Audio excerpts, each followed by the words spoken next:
Good morning guys! Merry Christmas sa inyong lahat dyan.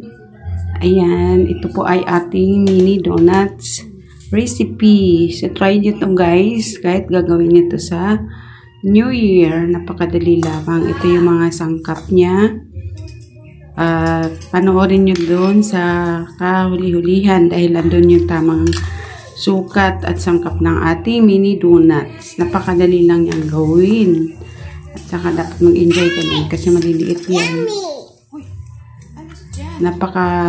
Ibig ka nga pangangkot eh. Pero sulit naman pag nabuo mo ang lahat. Diba? Nakakatuwa din naman tingnan. Lalo na pag lagyan mo ng iba't ibang mga design. Iba't ibang mga kulay, mga toppings. Ayan, nakakatuwa. Ayan. Pwede nyo rin kung mahilig kayo magnegosyo. Pwede mong gawing negosyo yan online. Yan.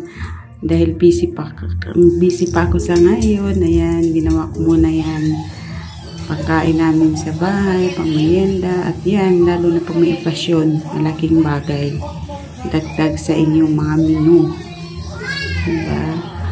Tuwang-tuwa ang mga anak ko. Dahil nga, nalagyan ko ng konting design. Yan, first time kong gumawa niyang mini donuts. Tapos napakadali lang yan guys. Isa lang mo lang.